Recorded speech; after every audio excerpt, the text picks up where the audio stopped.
बिस्मिल्लाहिर्रहमानिर्रहीम। अस्सलामु अलैकुम वरहमतुल्लाहि वबरकातुहू। हमल ठहरने के बाद करने वाले काम। हमल में क्या एहतियात करनी चाहिए? मोहतरम नाजरीन, ये तयशुदा हकीकत है और इल्म नफ्सियात के मुताले और तजर्बे और मुशाहिदे से भी इसका सबूत मिलता है कि ज़माना हमल में माँ पर जो कैफियत तारी होती हैं और माँ जिस हाल में रहती है उसके असरात औरत के दिल से होकर हमल की हालत में रहने वाले पेट के बच्चे पर पड़ते हैं। इसी तरह दूध पीता बच्चा भी उन असरात से महफूज नहीं रह सकता, बल्कि मौरूसी असरात के बारे में बाज़ माहिरीन हुक्मा यहाँ तक कहते हैं कि माँ और बाप पर जो हालत या कैफियत जिनसी मिलाप या माँ पर हमल के दौरान तारी होती है उसका तमाम तर असर बच्चे की आदत और तबीयत पर पड़ता है। इसलिए अगर माँ बाप जिनसी मिलाप के वक्त किसी नेक काम या हमल के दौरान किसी नेक आदमी की दीनी खूबियों का तस्वर करें तो इंशाअल्लाह बच्चा नेक होगा। मोहतरम नाजरीन, हामिला औरत को चाहिए कि वो हमल ठहर जाने का यकीन हो जाने के बाद अल्लाह ताला का खूब खूब शुक्र अदा करे कि अल्लाह ताला ने मुझे एक अजीम नेमत से नवाजा है, जिस नेमत के लिए बहुत से लोग जिंदगी भर तमन्नाएं करते हैं कि अल्लाह हमें सालेह औलाद की दौलत से माला माल फरमाए, लेकिन उनके मुकद्दर में नहीं होती। यहाँ तक कि अल्लाह ताला के जलीलुल कदर अजीम बंदे अंबिया अलैहिमुस्सलाम भी सालेह औलाद के लिए खूब गिड़गिड़ा कर दुआएं फरमाया करते थे। हज़रत इब्राहीम अलैहिस्सलाम ने और हज़रत ज़िक्रिया अलैहिस्सलाम ने अपनी आखिर उम्र में सालेह औलाद के लिए बहुत तड़प तड़प कर दुआएं फरमाईं। लिहाजा हर मुसलमान औरत को चाहिए कि वो शाकिरा रहे, खूब शुक्र करे, और शुक्र करने का तरीका ये है कि हर वक्त ज़ुबान पे ये कलमा जारी हो सारी हो, अल्लाहुम्मा लकल हम्दु व लकश शुक्र। या अल्लाह, आप ही के लिए तमाम तारीफ़ें हैं और आप ही का शुक्र है कि आपने मुझे माँ बनने का शर्फ बख्शा। कुछ वक्त निकालें और 2 रकात नफिल सलात शुक्र की नीयत से पढ़ लें, और फिर जब आप बारी ताला के आगे सजूद हों तो अल्लाह ताला से खूब दुआ करें और उन दुआओं में ये दुआ भी करें, रब्बि हबली मिन लदुनका ज़ुर्रियतन तय्यिबतन इन्नका समीउद दुआ। ऐ मेरे रब, मुझको अपनी तरफ से पाकीज़ा औलाद इनायत फरमा, बेशक आप दुआ के सुनने वाले। उसके साथ ये भी दुआ मांगें, रब्बी जअलनी मुक़ीमस्सलाती व मिन ज़ुर्रियती रब्बना व तक़ब्बल दुआ। ऐ हमारे रब, हमें और हमारी औलाद को नमाज कायम करने वाला बना दीजिए और हमारी दुआ कबूल फरमा लीजिए। इसी तरह दिल का शुक्रिया ये है कि खूब खुश रहे और अपने आप को खुश रखने की कोशिश करें, पिछले गमों को भूलने की कोशिश करें, नए ख्वाब सजाएं, नई उम्मीदें बांधें, जन्नत और उसकी नेमतों को सोचें। रोज़ाना होने वाले सास बहू के झगड़ों और देरानी जेठानी की नाचाकियों, शौहर की नाजेबा हरकतों पर उलझने की बजाय खामोश रहें। अपने जिगर के टुकड़े की खुशी में सबके साथ ऐसा भला मामला करें कि किसी को तकलीफ ना हो, और अगर किसी को तकलीफ पहुंचे तो माफ़ी मांग लें और फौरन उस झगड़े को भूल जाएं। अगर खुद झगड़ती रहेंगी और बाल की खाल निकालती रहेंगी तो उसका असर बच्चे पर भी पड़ेगा। इसलिए कि माँ हमल के दौरान जिस हालत व कैफियत में रहती है, यहाँ तक कि जिस जज्बा व एहसास के साथ रहती है, वो उस बच्चे की तबीयत पर गहरे असरात और ना मिटने वाले एहसासात छोड़ता है।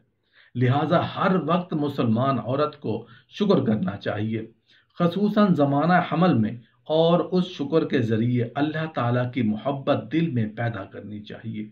और ये सोचना चाहिए कि जब अल्लाह ताला हमें इतनी नेमतों से नवाजते हैं तो हमें भी उनकी खूब इबादत करनी चाहिए। इतनी नेमतें अता करने वाले की नाफरमानी करना, मसलन बगैर शरई पर्दे के घर से बाहर निकलना, टीवी देखना, गीबत और चुगली करना आम हालात में और ख़ास तौर पर हमल के ज़माने में हमें किसी तौर पर ज़ेब नहीं देता। अल्लाह पाक तो हम पर इतने एहसान करें और हम उसकी नाफरमानी करें। अब आपको याद रखना चाहिए کہ آپ ایک نہیں رہی، اب آپ کے جسم میں ایک بچہ اب پرورش پا رہا ہے۔ آپ کی تھوڑی سی احتیاط سے یہ بچہ صحت مند، خوبصورت، ہوشیار، سمجھدار، نیک، دیندار بن سکتا ہے، اور تھوڑی سی غفلت و لاپرواہی سے کمزور، لاغر، بیمار اور بے وقوف بھی بن سکتا ہے۔ لہٰذا اب حاملہ ہونے کے ساتھ ہی آپ کی زندگی پہلے کی طرح نہیں ہونی چاہیے۔ ہر لمحہ آپ کو احتیاط و فکر سے گزارنا ہوگا، جس میں آپ کو اپنی اور بچے کی سلامتی و عافیت کا خیال شامل حال رہے۔ لہٰذا اب ان باتوں کا آپ خاص خیال رکھیں۔ کھانا احتیاط کے ساتھ کھائیے، خوب چبا چبا کر ایک ایک لقمہ کھائیے، بہت زیادہ پیٹ بھر کر نہ کھائیں۔ ایسی غذائیں جن سے قبض ہونے کا احتمال ہو بالکل نہ کھائیں۔ کھانے میں تازی سبزی جو صاف ستھری ہوں دھو کر استعمال کریں، جیسے سلاد، ککڑی، کھیرا وغیرہ کا کثرت سے استعمال کریں۔ دودھ اور دہی کا کثرت سے استعمال روکیں۔ جس قدر اپنی طبیعت کے موافق ہضم ہو سکتا ہو دودھ پیتی رہیں۔ دودھ ایسی مبارک غذا ہے کہ ہمارے پیارے نبی کریم صلی اللہ علیہ وآلہ وسلم نے اور غذاؤں کے کھانے کے بعد یہ دعا مانگی ہے، اللہم اطعمنا خیرا منہ، اے اللہ اس کھانے سے بہتر عطا فرما۔ لیکن دودھ ایسی مبارک غذا ہے کہ اس سے بہتر کوئی اور غذا نہیں ہو سکتی۔ اس کے پینے کے بعد فرمایا، اللہم بارک لنا فیہ وزدنا منہ، اے اللہ ہمارے لیے اس میں برکت عطا فرما اور ہمیں زیادہ عطا فرما۔ لہٰذا حاملہ عورت دودھ کا کثرت سے استعمال رکھے، اس لیے کہ اس میں انسانی جسم کو جتنے وائٹامن، پروٹین اور طاقت کی ضرورت ہے وہ رب قادر مطلق نے اس میں رکھے ہیں۔ اگر خالص دودھ پینے میں کوئی عذر ہو تو اس کو مختلف شکلوں میں بدل کر پی لیں، لسی بنا کر، دہی بنا کر، کسٹرڈ بنا کر، کھیر بنا کر وغیرہ اس کا استعمال کریں کہ یہ عورت کے لیے بھی اور بچے کے لیے بھی مفید ہے۔ چائے، کافی، تیل یا گھی، مرچ، مرغن غذائیں ان جیسی چیزوں سے بچتی رہیں، کیونکہ یہ نظام انہضام، معدہ کو خراب کرنے کے علاوہ اعصاب اور دماغ اور پیٹ کے بچے کے لیے بھی نقصان دہ ہیں۔ بہت سی اہتمام سے ہر قسم کی دوائیوں سے بچتی رہیں۔ کوشش کریں کہ حمل کے دوران کوئی بھی دوا نہ لیں، خصوصاً سر درد اور جسم درد وغیرہ کی۔ اگر بہت ہی مجبور ہوں تو کسی ماہر طبیبہ یا ڈاکٹرنی سے مشورہ کر کے استعمال کریں، اور اپنی معالجہ ڈاکٹرنی کو بتا بھی دیں کہ میں امید سے ہوں۔ ایسا نہ ہو کہ وہ دوا دے اور جو حاملہ کے لیے نقصان دہ ہو۔ اسی طرح بعض دواؤں پر لکھا ہوتا ہے کہ یہ دوا حاملہ عورت استعمال نہیں کر سکتی، اس لیے اگر مجبوری میں کوئی دوا لینی ہو تو اچھی طرح چھان بین کر کے دوا پیے۔ شروع کے 3 مہینوں میں اور اخیر کے ماہ میں بلکہ 7ویں مہینے کے بعد ہی سے شوہر کے پاس مخصوص تعلقات کے لیے جانے میں احتیاط کریں۔ اس سے بعض اوقات عورت اور بچے دونوں کی صحت پر برے اثرات پڑ سکتے ہیں۔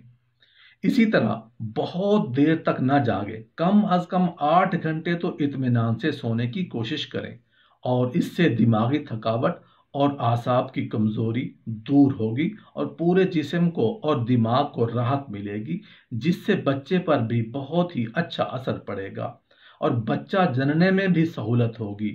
بہت زیادہ کام کرنے اور وزنی چیزوں کو اٹھانے سے بچنا چاہیے کہ بعض اوقات حمل کے ضائع ہونے کا سبب بن جاتا ہے۔